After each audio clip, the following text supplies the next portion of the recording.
We're live from the Hillside Endarasha Academy right here in Kieni, west of Nyeri County. And this is the ill-fated school that one of its dormitories became a death chamber for more than 21 children. Actually, the number is 21 children, some of them burnt beyond recognition. You remember yesterday there was DNA samples that were being collected from the Narumoru Level 4 hospital, and the purpose for the collection of this DNA samples was for the matching of DNA results with the parents who turned up for that exercise yesterday. And like I said yesterday, that process of matching the DNA is going to take an entire month.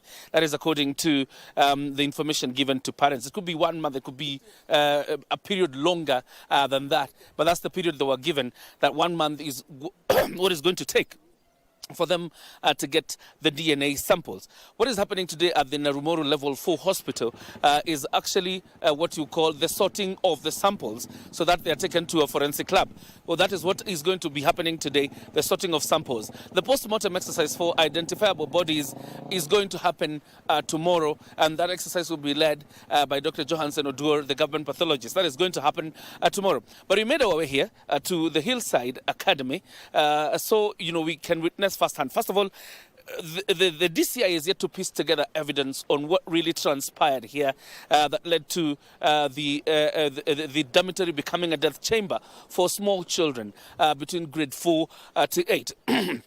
As you will see behind me, the gates to this school remains locked. Why? Because it remains a crime scene that the DCI is investigating and wouldn't want any contamination whatsoever until they're done with their investigations. Bentroy, let me just show you one of the reasons why probably even rescue efforts were hampered in accessing this road.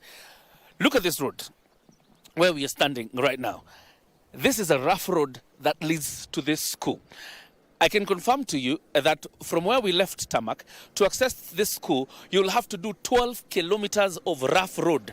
12 kilometers of rough road to get here. That tells you that largely that is why rescue efforts were hampered, because even the access road, coming to the school, even for rescuers or first responders, was quite a difficult job, really, owing to the infrastructure that leads to this place. One of the other things we have noticed, there's not quite a hospital that has the capacity to deal with probably rescue and treating these children. And that is why you had some of the victims were taken to as far as Odhaya, which is on the other end of this county, the Mwai Kibaki Referral Hospital, which is also under the Kenyatta National Hospital. That is where they were taken, meaning to rescue a child from here and for them to get quality medical care.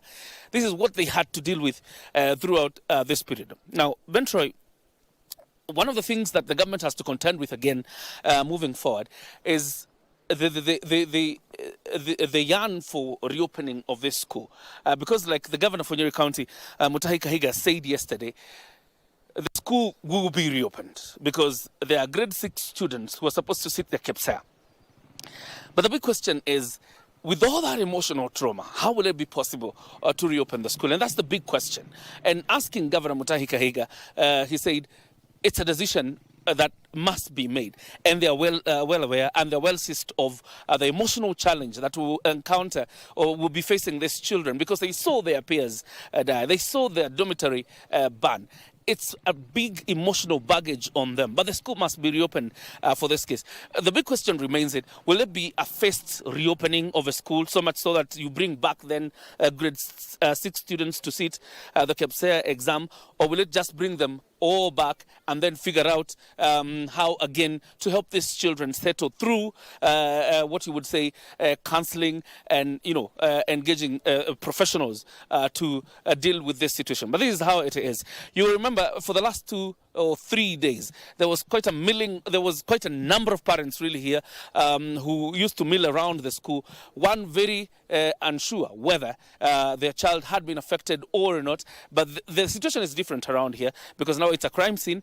According to government, the numbers have been accounted for, the 164 boys who are in the dormitory, and the numbers tally, because we have 21 fatalities. There are still 3 children who are recuperating at the Moi Kibaki Referral Hospital, and the rest of the boys have been accounted for.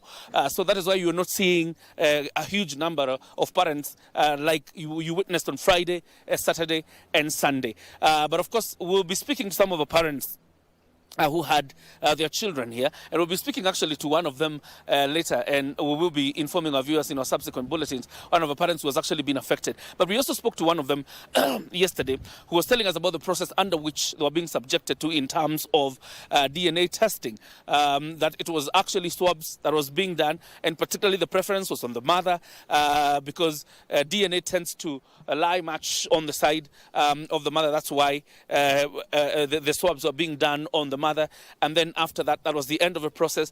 They will have to wait for another 1 month before the bodies can be matched to their parents, and then probably they can have some sort of closure for this very tragic event. You can imagine the kind of uncertainty that surrounds these homes, so much so that, number one, you don't even know which child is yours, and you have to wait for another 1 month with all that pain hanging over you before you can even have some sort of closure. Because I mean, losing a child is not easy. There will never be closure, but some sort of closure that will have to wait for a month or so. And we'll be speaking to these parents to get to understand their story and how they're feeling at this point. For now, I'll hand you back to Ben Troy Njue at Broadcasting House. We continue with the coverage of this very tragic event that occurred on Thursday evening.